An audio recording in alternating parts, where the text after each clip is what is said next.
I'm going in.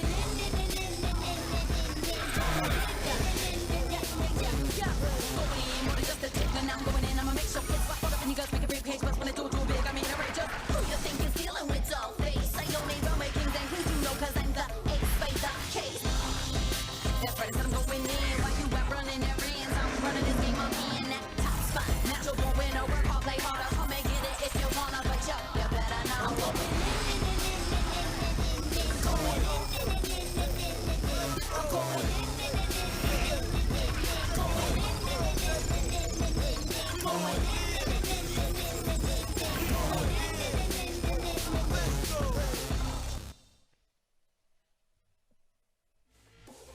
And this time we return to Chengdu with RNG taking on OMG in our very last series of the night.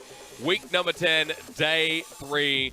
And on the Wednesday we find out if OMG can go out with a proud showing against RNG. But RNG, this is their top 5 security in this matchup. They win this series, they secure top 5. Remember, they can still get 4th, so this is an important one. Welcome back. My name's Jake Asterix. This is Jimmy Preacher Fu. In our second series, we asked the question to RNG, how they're going to achieve this. That is it. Game. Because, of course, they're sitting on 9-5 right now, so getting a 10th win will put them up very pretty, especially against the rest of the pack who are trying to catch up. I reckon one of the best ways that they can do it is to focus on their new player, but we'll talk about him in a little second. New player, okay. Well, old player coming back. Coming back to standings for a little bit there as well, especially with EDG, JDG. If those two teams are able to get some wins for RNG, they'll still be able to get 5th, but have the first matchup against 8th seed, which is going to be pretty crucial here in playoffs. So either way, a must-win for RNG.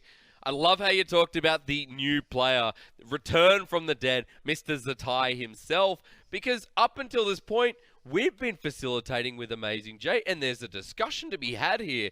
Which is actually better for the team, Preacher? And while you may have one opinion or the other, it's not so clear-cut when you take a look at their numbers. Because the biggest criticism against AJ is the fact that he solo died a few times too many for our liking, and also the fact that his champion pool was limited and he played without resources. But Zatai coming in, while those stats don't really reflect the way that they play, they're not great stats. I mean, a 20% win rate in 5 games means that he's only won 1. Look, they may not be great stats, but the feeling for me, just coming back to Amazing J, is that there's been a lot of criticism towards him. And I have to say that Amazing J, he facilitated the role of RNG. There was a lot going on with this player, and he's a bit hard done by, I feel. Well, one of the reasons why he has performed a little bit better than the others in terms of strict win rate alone is the fact that he plays without much resources. And right now, we're seeing Karsa's not focused too much on the top side, which is also another reason why Zatai doesn't particularly get ahead. The fact that Zatai likes to play these carry champions, like, for instance, of Rise that he won on, does mean that he needs more focus than they're willing to give him. Remember, Amazing J, very well known for his Poppy and his tanks. There's similarities between the champion pool, but Zatai plays those carries, and he plays them very well, especially against the IG. Game number 2, a deciding moment for the Zatai. Very smart and cognizant of where he is. He uses a Realm Warp into the side in order to actually pick people out. And that's not the first time that we see him do it, because on his Rise play, he did 2 of these very crucial ones that led his team to victory. The second one that we're going to see in a second is actually when he comes in from the base that he's split pushing in. And the fact that he does this because he knows the positioning of IG and also the rest of his team can pincer them into a movement is really testament to the fact that he's very heads up as a player. Yeah, he really is. He's showing some of that experience that he may have just a little bit over the other top laner in Amazing J. And in a series that was so dominated by the top laners of both RNG and IG, it was good to see that Zatai was such a challenge for the Shy. And it also does mean that in the one game that they won, he picked up MVP. It's nice to see him come back. We need to talk about his weaknesses, though, because, of course, there's a reason why he has 4 losses and 1 win coming back into this. Let's take a look at their series against Sino Dragons, which I think a lot of people assumed that Royal would have won. Absolutely. Unfortunately, they lost 0-2, and the reason why they did so was, well, first game he picked the Kale. We don't have a lot to say about the Kale in the LPL. I do. I'm about to say there's a little bit lackluster. Won 1 game out of 3 in the LPL. Well, he's not one of them. So it didn't look too good. Second game on the Yorick looked a little bit better, but because he was off on a side lane, always split pushing and not really communicating with the rest of his team, that was the downside for him. So there are question marks about Zatai and how he's played so far, but in the match, just coming back to this, Zatai versus Amazing J. Well, although Amazing J, his team fighting was his best element, you look at Zatai and his experience in the best of 5, and especially during playoff time, how he's performed in Royal Never Give Up. And that's where I go, okay, I think I prefer Zatai because of his past experience. Amazing J still kind of working through the leg of some of his downfalls. Me too, but I can totally acknowledge that this is a very hard sell. So imagine if you're the manager of RNG and I say, all right, look, coming into playoffs, I have a really good idea that could potentially secure us first place. And you say, all right, what is it? And I say, we're going to bring back in Zatai. You go, great. How's it going to secure us first place? Is it going to pick us up a lot of victories while the split's still going on? And say, not a lot, right? And that's really what we're taking a look at. But the fact that Zatai is coming back into the team and they're finally reintegrating him in, which means naturally Karsa needs to work with him a whole lot more, focus around the top side. It's good that they're doing it now and not during the actual playoffs. Yeah, that's right. Zatai has been a player, though, that has had a very wide champion pool. A lot of the times, during key moments, let's not forget, he was the singed that you were like, if I can play this in solo queue, I am going to be an absolute god. And while Zatai has had a much larger champion pool and been a player that you can kind of respect in the top side of the lane as being one of the best, you also look at his downfalls he's had so far, and it's a good balance to show the rest of RNG, because they have had shortcomings as well. So when we talk about the strength of Zatai coming in, obviously he has this situational awareness where he knows exactly what's happening and how his team can respond to him. And also, if we're talking about mechanics, arguably the only player who can go toe-to-toe with the Shy from Victor's Gaming consistently would have to be Zatai because of his experience. So once again, coming back to the whole lineup, we need to see how they execute. Let's find out. Zatai in the top lane, he's a handsome dude. Karsa in the jungle, Xiaohu in the mid lane, Uzi and Ming, of course, they're your bottom lane. That is just a beautiful photo for him coming into the league, and he is going to have to face up against Ale in the top lane for OMG, Penguin in the jungle, Icon in mid lane, Chelly as ADC, and 5 as support, who we are definitely looking forward to seeing in this matchup. I love against it. Uzi. That's so sarcastic, Preacher, don't lie. As soon as you came back on the desk, as soon as you and I started casting more OMG, they took out Xuan, who comes from OCE, who comes from the OPL and OCS, our Hearthstone. And we've got 5 again, but that's okay. No, I mean, he's not a bad player. I'm not saying he's a bad player. It's just, you know, especially with Chelly. bias. Yeah, of course. We want to see Xuan with his Alistar one trick, but of course 5 with Chelly. He's been playing with him for much longer, and in terms of synergy in the bottom lane, you'd have to expect that 5 and Chelly definitely know when they want to fight, and compared to Xuan, it's not early.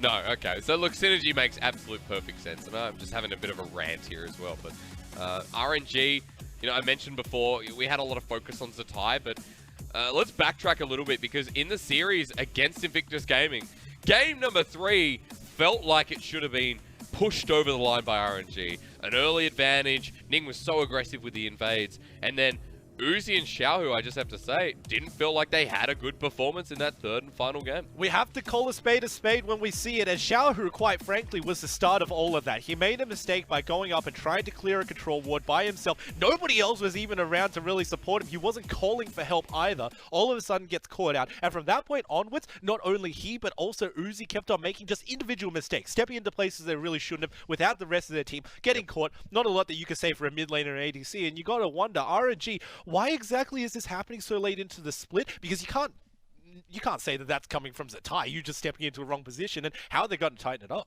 There's question marks because I know you were questioning the possibility of communication issues, but RNG is a team. I mean, they've been together for so long. Zatai has been on that roster for so long as well, and when it was Let Me and Zatai interchanging in like the game 5, oh my god, it's Zatai, or / Let Me, oh my god, it's MLXG as well. You don't go, there's communication issues there. You go, okay, what individuality are we going to see from RNG in such a strong team fighting team where you expect them to be that 5-man unit? But it was also the switch out. So I'll have to quickly say on that point, when you did actually change them out, one of the things that they could provide was the fact that you reset your mentality, you're not exhausted from your previous set, and you also had eyes on the previous set, because when you're actually playing, you don't see the whole map, you don't see where people are roaming, so that could definitely change your playstyle. Now that Zatai is coming in as more or less the sole staple top laner for RNG while AJ is being subbed out, it kind of feels as if RNG have to develop him with with the rest of the team. So that definitely goes back to my original point of communication and how they need to tighten that up from a player that they haven't seen since 2018. Yeah, and then you come back to the Silent Dragon game, right? And so Zatai in that game, he was quite influential. There was a couple of good plays there on the Kale top lane that made it look, wow, absolutely, fantastic. And then RNG just getting shoved out 0-2 in that series itself. Out-team fighted by Silent Dragon. It's not often that you say that, but RNG, if they cannot find any leg room against OMG as well in this upcoming series, then you start questioning their form going into playoffs and if they'll even make the journey towards MSI once again. That's right, because when you take a look at RNG and you say the solo lane is falling behind, okay, we can deal with that. Their jungle are losing priority over the objectives. We can deal with that as well, but going into these team fights and losing it because you're not focusing the correct members, you're not frontlining for your damage dealers in the backline, and you're just in general not on the same page as the rest of your team, that is when we start sweating for RNG, so they need to tighten that up coming up against OMG this game. You have to think that for a team like OMG who play on the fact that they have Icon, play on the fact that Penguin has been a pretty big damage dealer, to put it lightly, in this fight for OMG. That is the coolest backpack I have ever seen. Oh my! What is that? Look at that! That's RNG. Is it? What? Wait a second. Hang on. Okay. Alright. No, please, don't take the camera off. Okay, alright. Alright, I think it was an RNG back. I tell you Pretty what. sure it was. That is new technology. That was fantastic. We're in the future, wow. Asterix, and I thought the it said LPL OMG is as well. 2019, but I may be wrong. So Look, we're definitely in the future, and taking a look at Go that, back. yeah, we could definitely see that both of these two teams, with their fan bases as well, they need to start picking up how they play. with their fan base, Yeah, they need to start picking up because, you up know, in the fan. no, if the fans are watching them and if they're falling down for Yeah. the reasons why you follow them in the first place, which is, their communication and how they play individually, Of course. you might actually lose them, so you definitely need to tighten it. I mean, OMG haven't lost fans all these years. OMG haven't been performing well for a while. It's been at least a couple of years, but OMG trying to tighten this ship up heading towards summer. Remember, OMG out of playoff contention once again too, but I think there's good direction here. Icon's still in the mid lane, but more importantly, we have Penguin in the jungle. Yes. Arla is a very good rookie top laner to talk about. Yeah, I was going to touch on Penguin in the jungle. The fact that usually we're talking about mid and ADC whenever we say the damage dealers, but Penguin playing Kindred, he's pretty much a de facto ADC anyway, and picking up a lot of Kindred and Xin Zhao, Penguin's been making quite a name for himself. So apart from the old favorites in Icon and Chelly, you've also got the new players who are picking up their own weight, and going back to Icon once again, all he needs to do is pick up the hearts of all of the fans by picking stuff like Vayne. That we Are you saw. just talking about because he's an attractive man? Well, he is a very attractive man, I'm not going to lie. However, the Vayne pick was also pretty high. Oh, Vayne's Icon. Man, that was a quadruple. That went absolutely insane. That made our top 5 as well. Of course it had to, because it was just insane. We had a couple of good Vayne highlights on that note as well. But enough for that. We'll jump into RNG and OMG, because this series, again, good waiting for RNG to finish 10-5, secure top 5 is what's at stake. OMG can play spoilers to that here in game number 1. We're also going to have to see if RNG can tighten up their communication. Make sure that Zatai can play with everybody else, group up in a 5-man, not off splitting by himself, and just use his mechanics in tandem with the rest of the characters. Oh, Silas is not banned though, Preacher, in game number 1. Let's go. Put it on Zatai. Wouldn't even be surprised if it was pick up right now. Can go on Zatai, can also go on Xiaohu. I'd be happy to see it in the top lane though. Oh, yeah. Top lane looking more successful here. Zatai going to do what the Shy did to him. Arla has been playing carry matchups though, so very curious as to what happens for OMG, knowing that this is their second last series as well. Now, we have to take a look at OMG to see how exactly they respond to this, Silas, because there are a few ways that you can actually deal with it. Pick champions whose ultimates cannot either be stolen, or if stolen, don't really do anything. Like, for instance, we saw the Riven as a counter pick last game. I don't expect it, although, Icon could really pick anything. Realistically, what you want to do is simply deny away Zatai from stealing the ultimates. Well, it could be that Riven pick. I mean, it is totally viable for him, but OMG already signed. Time Ken's pretty stock standard for the red side first rotation. RNG picking up Callista, which he's been playing a lot more of here in the LPL, and frankly in the LPL, not the worst win rate in the world, considering how much it's been played. I also quite like it, given the fact that Uzi, back when Callista first came out, was a massive Callista player. He knows his champion inside and out, and with the quality of life changes and also just the, in general, changes to ADCs, the fact that you can get so much security on these objectives means that you will always be baiting OMG and Dragons, Barons. It means that you'll be forcing fights wherever you please. Yeah, but hang on. This is 9.5, folks. Very rare to see an Urgot, if at all, but even in the first rotation blue side.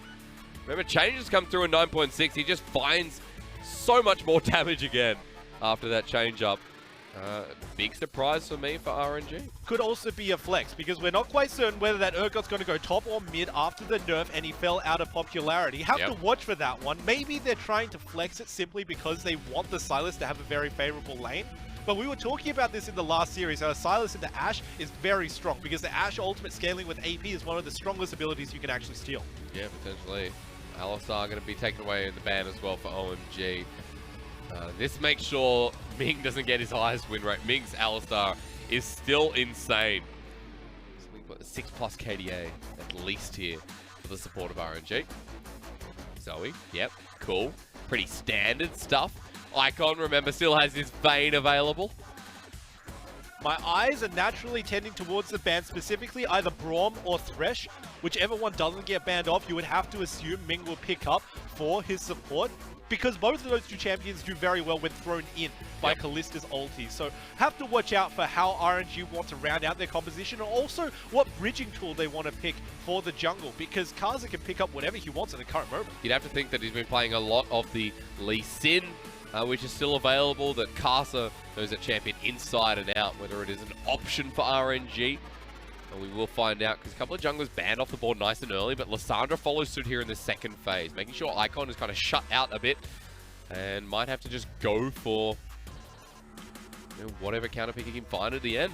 Not too bad. Lissandra and Ashe ultimates do fairly similar things in the middle of team fights, so you would naturally assume that OMG now have to turn their mind towards what they want. I mean, this makes sense. Ali is a carry top laner. I wouldn't be surprised. Remember, Icon can also play it as well, but oh boy. Second time we've seen Riven here tonight, getting spoiled in the LPL. And I'm just going to predict it right now. It's specifically into the Sylas because of the interaction with the ultimate. So if this is in the top lane, I'd like to see it much more than if it were in the mid lane, simply because of the fact that Rivens with TPs in a side lane guarantee the 1v1 all the time. Remember as well, Penguin hasn't picked his jungler just yet, so you brought up the possibility of Riven jungle earlier tonight. Best 16, funnily enough, is the person who played the Riven jungle. And we are on that team right now. It is Penguin, however. See if that stylistic change is still available for a different jungler. Honestly, not expecting it. The Kindred could potentially be picked up. Also the Xin Zhao, so that can be done. Karsa played this so much in 2018. And now it's his 2019 return. Yeah, it hasn't been hit too hard. All in all, and if you need a jungler who has the early game consistency and can also get the CC down for everybody else to land their skill shots, then Talia still does the job just fine. Oh my lord. Dang. Evelyn, number 3, and yes, it was Penguin who played at number 2 after Clearlove. I was about to say that. The only player in the league not named Clearlove to pick up Evelyn. Now he's the forerunner for the champion because he's picked it more times than the OG himself. This is going to be spicy. It really is. And although, you know, I was expecting, half expecting, I should say, the Riven jungle, seeing the Evelyn is just that much better. Riven will be running into the Sylas here for Icon versus Xiaohu, but 5 seconds to find out if Satai swaps on back over. And it is going to be the Sylas mid, so Urgot in the top lane versus the Sion. And we have 2 spicy matchups to watch out for. Well, we've seen the old one before. I mean, that one was pretty much the start of the LPL back when we had Aatrox's, Urgots, and also Scions running around in the top lane. The one true tank still stayed behind where the damage was left. Man, I'm talking the spicy matchup of Evelyn versus Talia. Let's. Riven versus Sylas. That's all I care about. The mid 2v2 is like getting an oyster, right? Fresh out of the ocean. You open it, you shuckle it yourself. You bleed and you scrape your hands, but once you open that oyster, it's worth it. You taste it, man, the best feeling in the world. And that's what it's like. There is going to be gore, there is going to be fear and feelings and pain as you open up this matchup, but it's going to be worth it in the end. Is there pain because in the early game, neither of these two junglers have a particularly large advantage over the other one? Is pain is going to be bloody. It's a Riven versus the Sylas again, Preacher. It's what I live for, apparently, tonight. Well, you definitely have a good reason to live tonight, Hysterics. And when we take a look at the matchups, I'm looking forward to it as well. Now, when we talk about the jungle advantage for both of these two, don't expect too much in the early game. Expect it to be instigated by Icon and Xiaohu. Okay, very fair observation as well. Icon and Xiaohu, the instigators of this game. Locked in the back of my brain. Game 1 as well will show us how RNG are setting themselves up for playoffs. This is their very last series before locking in their position, but relying on other teams like EDG and JDG. They need the top 5 to help them secure top 4. We wait with bated breath as we go into game 1 of RNG and OMG. 光明的完美让宇宙热泪盈眶。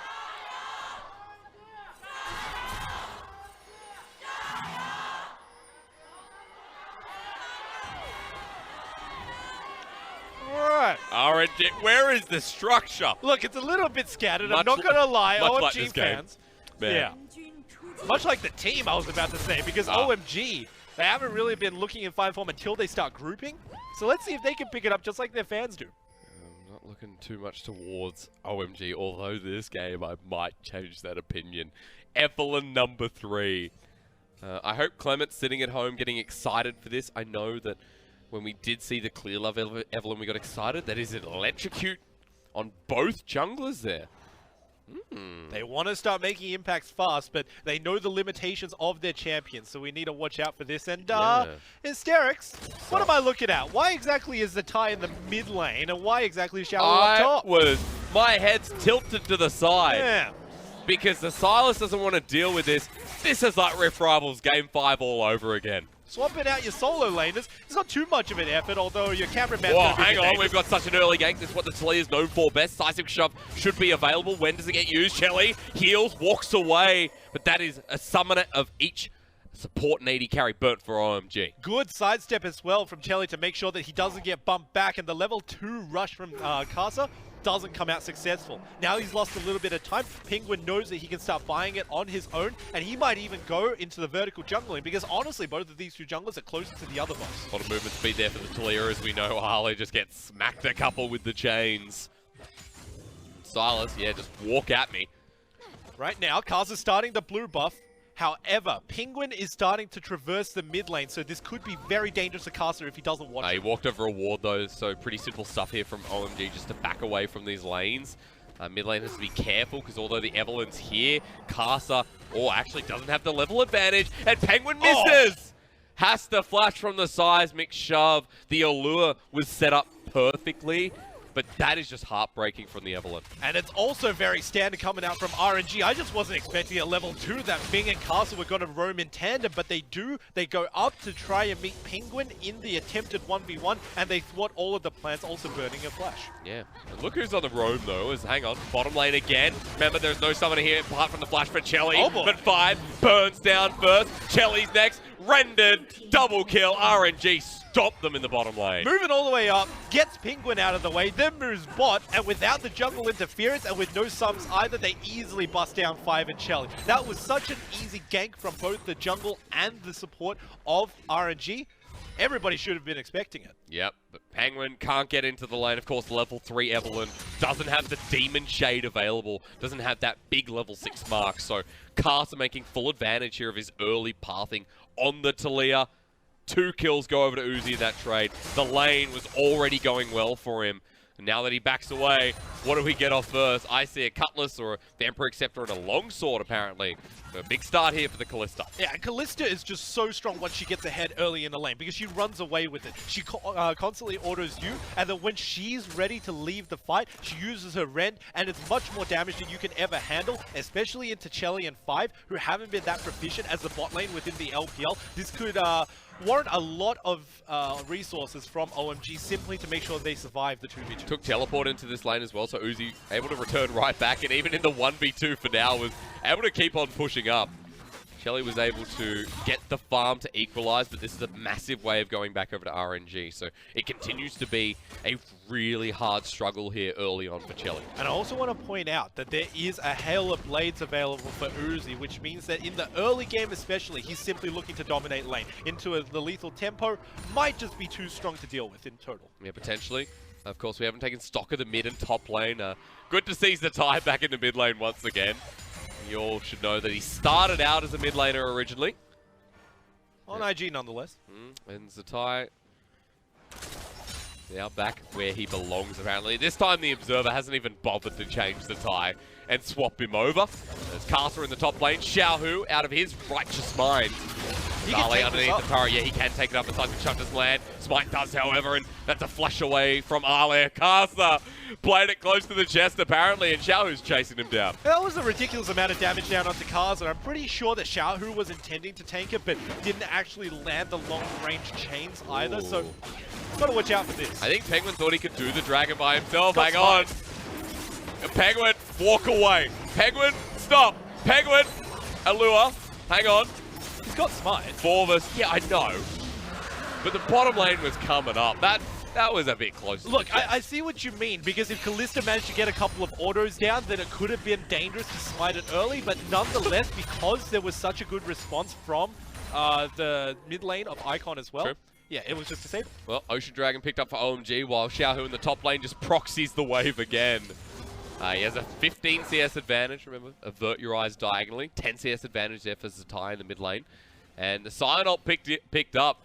I guarantee it. Where's Xiaohu? All right, at base. Does he just Sion ult? Oh, he's going bot. Oh, he's actually got to look He's for going to it. Sion ulti. And then he doesn't have the TP available, so this is a big commit. Wait a second, you got to watch for Chelly's position, because as soon as he shows on the minimap, that's likely when he's going to pull the trigger, but he actually backs off in the end, and that's going to be a little bit of a waste of time, but it's not the worst case scenario. Just ult the lane. Yeah, he's still up. Ah, you baited in. Here we go. It's a fake trade. Wow. All right. Looks pretty real to me. And it's fake. And he'll pick up the majority of the wave as well. So nothing really lost there for Xiaohu in the top side. Yeah, he doesn't even go down on CS, even though he spent a little bit of time watching for the good Sion ult bottom with this steal. But nonetheless, if we're talking about the lane advantages, both the solo lanes have gone up for RNG.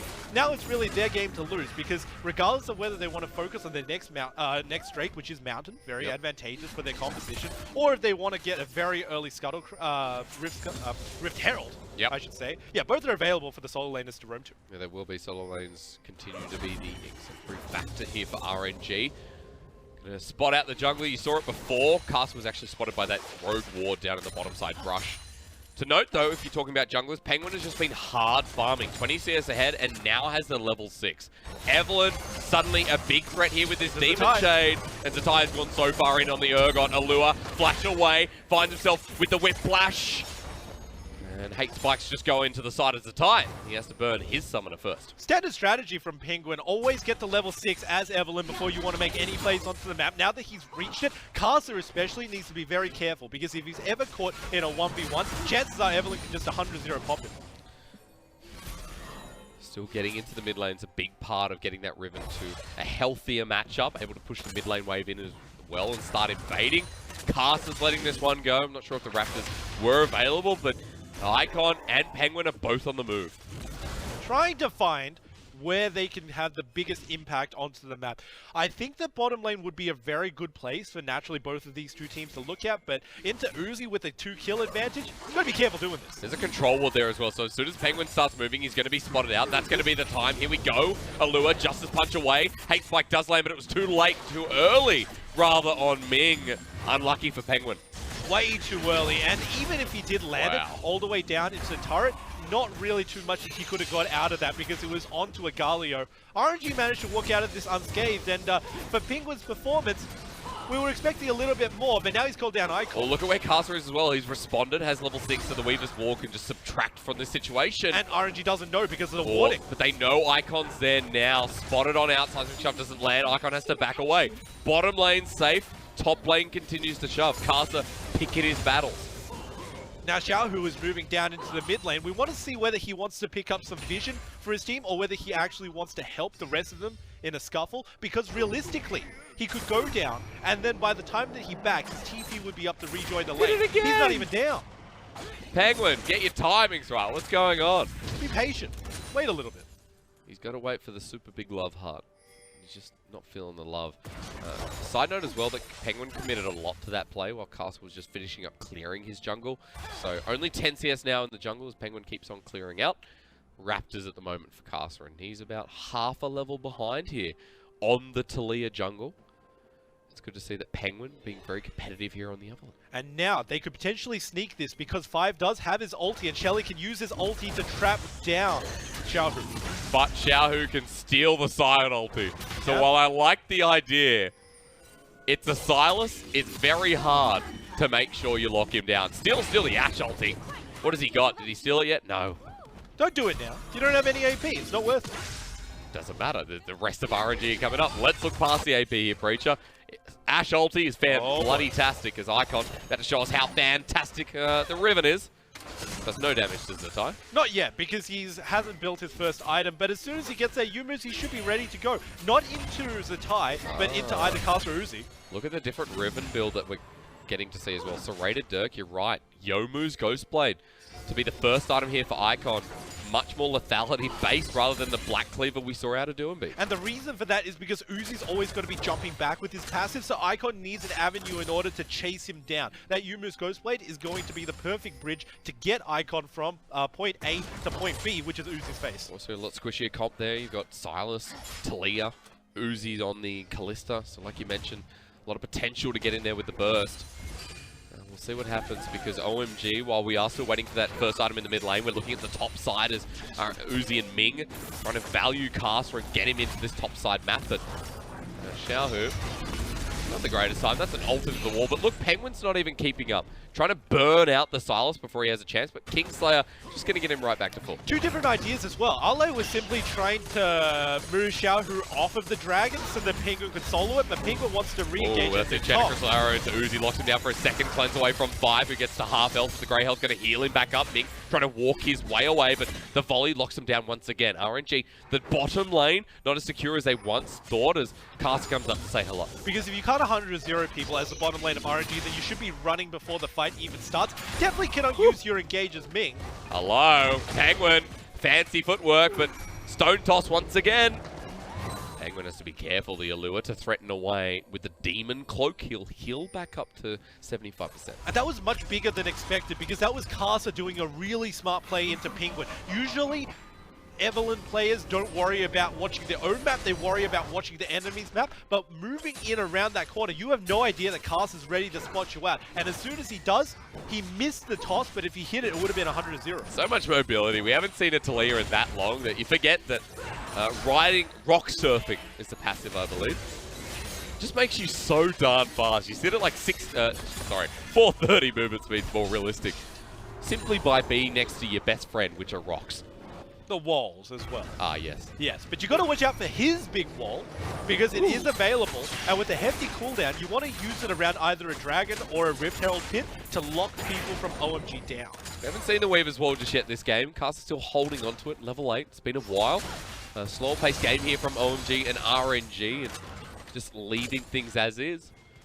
Look at OMG's pick potential still. It's on the ward. Here comes Evelyn, Abyssal Voyage. Uzi's done it again. Caught out in the middle. You're right on top of the waters. That's it. Wait a second, double TP? Okay, Xiaohu in first, the tie in next. The mid and top laner looking for a Fear Beyond Death is onto 5 as he goes into stasis. Here comes the Galio as well. Ming trying to Fear Beyond Death them, or help out at least. Simon Shove doesn't land the tie at half health. Here comes Icon as well. Flashes on in. It's a whiplash of a fight. And one that doesn't find its mark either way. Decimating Smash is a swivel from Xiaohu, who still has the Sign ulti in hand. Look, the collapses were good from RNG. I would have just liked to see it before Uzi died, because that way 5 members could have gone onto the top side. If it was a full-on fight from OMG, they could have committed to almost acing them. And with the Rift Hell nearby as well, it would have panned out so perfectly. But instead, they leave Uzi to the wolves because they weren't quite sure that there was a ward there. Oh, hold on. Uzi's back up and available. Hello. Even though he died moments ago, tries to take the fight, and Penguin's all the way back in as well. Doesn't have the ulti to escape. Ale comes back up, trades off for Karsa as Uzi gets the jungler from OMG. Yeah, Uzi going very aggressive, not even going to be phased by the fact that he just got picked out, and he even goes 1v3, calling in Karsa to join at the last minute. Unfortunate for Karsa that he has to be the sacrificial lamb, but now we have to watch. That's fake one, by the way. Don't get tested. Yeah. Close enough.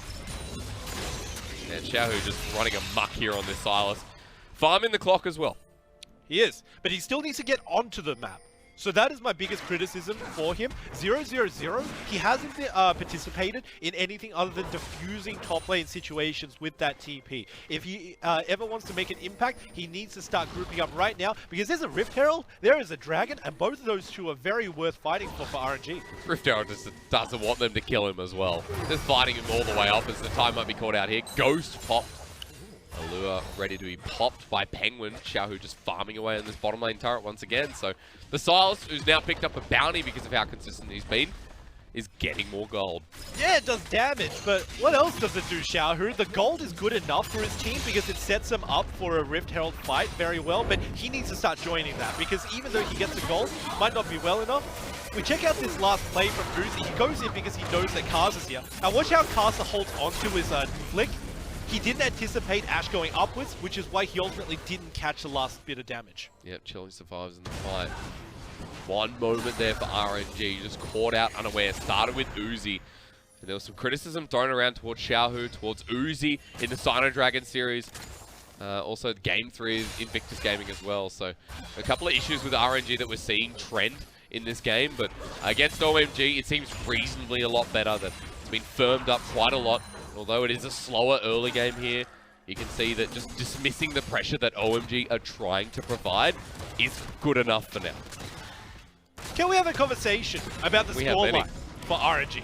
About the scoreline? Yeah, specifically what I want to talk about is this is one of the most typical RNG games that you could possibly get just by looking at the scoreline. Yeah. Karsa's died once because he tried to sacrifice himself for the rest of the team, and Uzi is the only focus with the solo laners going 0-0-0. You couldn't actually get more typically RNG in the early game if you possibly tried, and so far, while it's funny, I think it's still working for them because they get advantages on the map. That's very true. I had big talks about how the playstyle was changing, but ultimately it always does come down to Uzi. Run away. It's tired just pushing him off the lane, but yeah. Uzi has his first item as well there, Preacher. Xiaohu working towards his second one. Taking stock of the items because I'm expecting this next fight to be down the bottom lane and it to be on Xiaohu. He's caught out with a decimating smash. Here comes the lure again. Xiaohu needs to run away as, yes, thumbs up there from the unstoppable onslaught of Ale. Well done. Nice flash, Xiaohu. That's what Ale is saying. But the better thing about this is that now with the ulti gone and stolen by Xiaohu as well, he can start initiating onto this Rift Herald. And RNG know this because they go straight for it. That they do. Mountain Dragon for Rift Herald. I like this from OMG. Let me just say, shouldn't be too phased. Of course, with Chelly on top of that Rift Herald, he should be fine to clear it away. But give us the mountain any day. And also, the fact is that OMG came out for the better of this because they actually very specifically timed it so that RNG couldn't get turret plating and also couldn't wait until the 20-minute mark to use it as a bait for Whoa, as the tie locked down with the Enchanted Crystal Arrow. Key burst in here as well. This looks to be the trade-off as Allure brings him back in. Sniped down by Chelly. Big kill here for OMG, and now the race begins. But Rift Herald is almost certainly going to win. I'm not too sure what Xiaohu is doing here because he's trying to disrupt, and yeah, he cleared out all of the wave as well. Oh, but Preacher, I'll tell you what he's doing here. Keeping them from backing. Uzi, keep going. All right. I quite like it because he cleared out the wave and he made sure that nobody else can go. Watch for the members of RNG. They're actually trying to intercept OMG as they make their way up top lane. It's even going to get one more charge. Yeah, this is ridiculous. Rift Herald's going to get a full charger as well. Onto the turret, bops icon away. Of course, won't take down the inhibitor turret, but for RNG, the play all comes into fruition. Did the mid lane turret go down? I think OMG found the mid lane outer. So at least it is a trade-off, but you're still saying, yeah, for RNG, seems worth it. Yes! And it seems so worth it because we're actually getting up to the 20-minute mark. That's the thing that's really punishing for OMG because now you have such a long lane for RNG in top. You can start shoving it out as far as you possibly want and then use that open pressure when you see an enemy champion try to clear out the wave for that Baron. Setting up 45 seconds. 2.5k gold lead, or 2k rather, for RNG. Next one's going to be Mountain if you're looking at Dragons for OMG, so big potential for them to take that, and with the Ashe, it's going to do a lot. Okay, Ming, a lot of stuff towards the Baron, a lot of damage. But RNG, looking at this composition, I see the 2-item Silas, I see the Urgot, I see the potential to really siege mid at this point, because OMG, not to those spikes themselves. You're still 1.5 items if you're OMG looking to secure like the Riven did just then. And most importantly, you also need to start securing down some vision for yourself because OMG, take a look at the map. Not a whole lot of vision. 5. Seismic shove, good catch potential onto 5. Silas is found Enchanted Crystal Arrow. Get ready because Fear Beyond Death misses, but Xiaohu has another ult. They could have potentially engaged this, but here comes Karsa's ult. Weaver's wall to make sure it just locks on down the turret. Icon might want to flip over the wall, but they Seismic shove Arlo, who's left on an island. Half health now for the Scion. Turret defended well by the wave clear of OMG, but RNG have other plans, moving towards this bottom side, looking for a pick. There is a lot of vision for OMG, so they know exactly where RNG is going, except for this rush. This is dangerous. Oh, remember, Enchanted Crystal Arrow, they just turn onto the Tarm can. Xiaohu, arrow for arrow onto Chelly. Oh, the irony as he walks forward once again. Xiaohu spins to win, and Ming has execution range as Penguin finds it. Ale underneath the turret, the Ren doesn't come through as well, but Uzi still free hitting. Xiaohu comes in with a chain lash. Uzi walks on forward, and OMG are too low to continue. But it wasn't that bad for OMG. They pick up 2 members of RNG, even though RNG get the better positioning, and they can start pushing their turrets. This is what you fear going up against an Evelyn. Where is she? If Uzi's left alone, he will die. They know that, which is why they're both got to start backing in the set. No, they're not. All right. Okay, So Penguin's gone. yeah, and they realistically can't pick out Satai 100-0 either way. So I was about to say that actually came out for the better for OMG, even though they got the worst positioning, which allowed RNG to get the turret, and then the gold swung towards the side of RNG. But the engage was good. Ming decided to go in straight away, even with the cleanse. Oh, I'm on the side. the arrow for arrow was just my favorite part of that fight. Sorry, Yep. Fraser. No, you're absolutely right, because taking it away and then using it, you do more damage than the Ash, and then you lock her up completely. It's humorous to see. With that quick trade as well for OMG, they come out worse, but you can see the favor that the Evelyn has in these fights. Penguin 2-1 and 2 now on the Evelyn, and we've seen this from Clear Love himself as to how brutal it can be. Leave the backline open and exposed. And the Evelyn comes through to strike, so Ming on his way out just gets deleted by Penguin in execution range. That's it, because everybody on OMG was actually in the mid lane, whereas Penguin was flanking from the side. So you never really think about Evelyn, and realistically you should pay more mind to her, especially with the lack of control ward. She came in from the side, popped somebody 100-0. That's always the power of Penguin, even if OMG are losing these fights. Yeah, but the difference is that Uzi now has a QSS, so if he gets the Allure, if he gets a hate spike onto him that triggers it, he can get out of it straight away. And Uzi's going to still have a lot of potential to deal with this Evelyn. So watch out and see what happens with Penguin in the fights to start off with. It's a very different story for OMG in the fights entirely.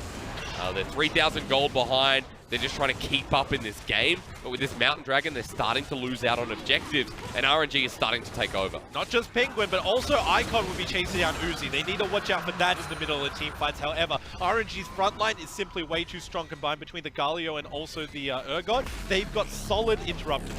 Karsa taking the Weaver's Wall. Journey, Chelly caught in the corner. Seismic shove. 5 dodges out as the hero's entrance going to join the fight. That's Ming. 5 in the mid lane here for RNG. Penguin is at the forefront, so no flank available. Totally whiffed by RNG as well, because they thought that they would have locked down Chelly, but they didn't lock down 5 on the same side. Being split up, 5 can simply eat Chelly and take him to safety. Very well from 5 as well, just dodging from the Seismic shove. That would have been an instant double kill for OMG most likely. So well played by the support of OMG. Keeping his 80 carry alive means that the Baron threat is not going to come through. And RNG, that's what they're playing to right now. The Baron secure with vision, but OMG starting to walk towards it, expecting it to be next on the menu. And you can see the cogs turning in the minds of RNG. They definitely want to pick out OMG so that they could go for the Baron play. However, the fact that they didn't pick out Chelly means they need to wait for their ultimates to come up. And more to the point, it also means that OMG have a very large window where they can start exploiting RNG. Take a look at the gold difference. Not that large. It's not even a longsword for each member. Hello! All right. Now, 5 should be tanky enough for this, but I say that. Take his Abyssal Voyage while you're at it. Why not? Xiaohu enters the tie, flips him, drops him, locks him. Chains absolutely corrupted. That was pretty smart pathing from Xiaohu as well. He went through the blue part to jump over the wall and then cut off 5. If he just went in straight away, wouldn't have caught the Tom Kench. So it was very good knowledge of knowing where the wards weren't for OMG. Means that OMG now have the fear of Baron being started, and here it goes. Sion ulti stole by Xiaohu, and 4 members on the Baron. Look at where Xiaohu is. Oh no, I can see this coming. He wants it. He's staring it down. Baron's at 4K. OMG walking into a choke in front of the pit. 2K now. A Penguin from the side. Ulties but can't find it. Here comes Xiaohu. Locks the AD carry. You can't even fear beyond death. He died that quickly as Ali gets flipped as well. Golden to preserve his life for another. OMG lose their members in what was such a clean Baron play. Woo, and you gotta say, either commit or don't. OMG didn't know what they were doing. Penguin was trying to ult from the outside of the wall to the outside straight away anyway, so it didn't even matter, and everybody else on OMG realistically should have backed off because Vibe was dead. They're going to lose the maximum from this as well. Penguin not going to be able to find a solo target as they all group up. RNG taking in a turret in the mid lane, and their goal jumps to 6,000 at 25 minutes. That's exactly what happens when you win a team fight and you also take the Baron for your team. Now that RNG has got this Baron for the next 3 minutes, they need to start looking at which part of the maps they want to prioritize. Top lane is open for the pushing, and Xiaohu does have TP, so a 1-4 can ensue when you send him there and everybody goes off onto the bottom side. We just need to watch that again. Here we go. Fake Xiyang starts it. This is all because OMG don't actually know what they want, being popped down onto Chelly before Chelly can even put any amount of damage in. Take a look at Penguin running off onto the side. It was like, guys, what were you doing? I was trying to ult you over the wall. Dude, Ali was doing Mumbo number 5 in the air, let me tell you. It was just perfect from RNG.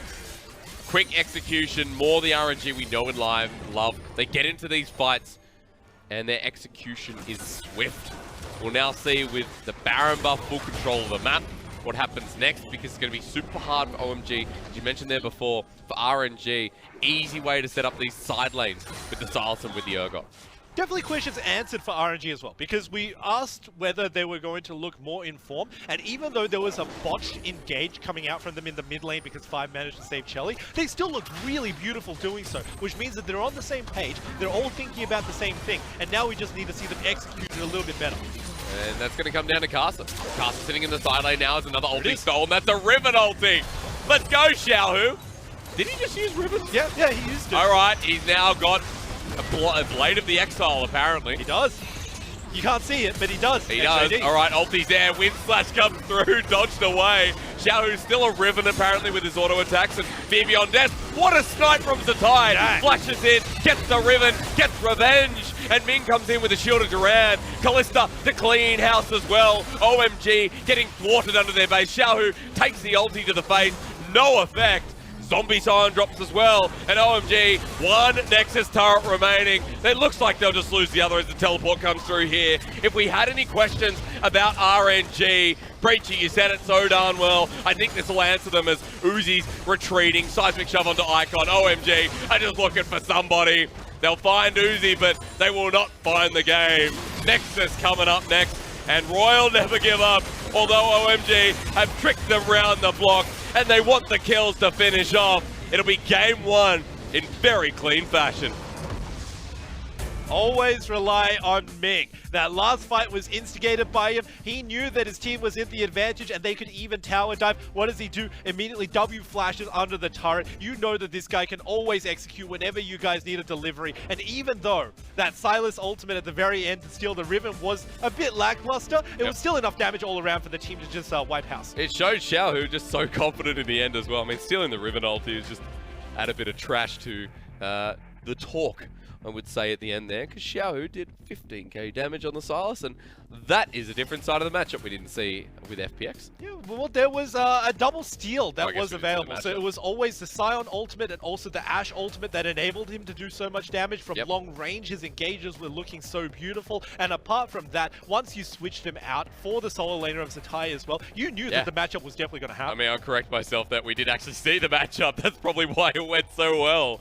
Icon got forced to sit in the lane with the Urgot, and Zatai just said, all right, sit here, enjoy. This is going to be the worst hell of your life because nothing is going to happen in this lane. And now even another question that we didn't even ask is answered, and that is, what exactly are these solo laners going to do? Zatai coming back, we know that he can play in the mid lane now, which means that that's definitely a plus one. We knew he could always play in the mid lane. Like, we haven't seen him in competitive, but now we have. In 2019, at the very least, absolutely. It brought me back to this point of 2018 Rift Rivals Game 5, where Zatai swaps to the mid lane against Kuros and Nivea, and you're like, oh, what's going on here? Xiaohu plays the Vladimir in the top lane, and you're like, oh, back on it was mid late meta, you know. So it's fun to see Xiaohu and Zatai interacting like that again. It just shows the synergy and the old synergy of what RNG were with this champion top laner. And you can feel it coming back because already, as soon as they swapped it around, as soon as they put their proficient players on the champions, and then they simply switched the lanes, you knew that this is the RNG that we know and love from back then. It means that not only are they playing with their old strategies they have, but these strategies open up whole new avenues that other teams coming up against them cannot necessarily plan for. How can you plan for Zatai going into the mid lane? It's very difficult. It is definitely very difficult. Zatai looked great in that game. So did Xiaohu on the Silas. RNG as a whole looked fantastic in game 1. We'll see what happens in game 2 as they get closer to securing their legacy in the top 4.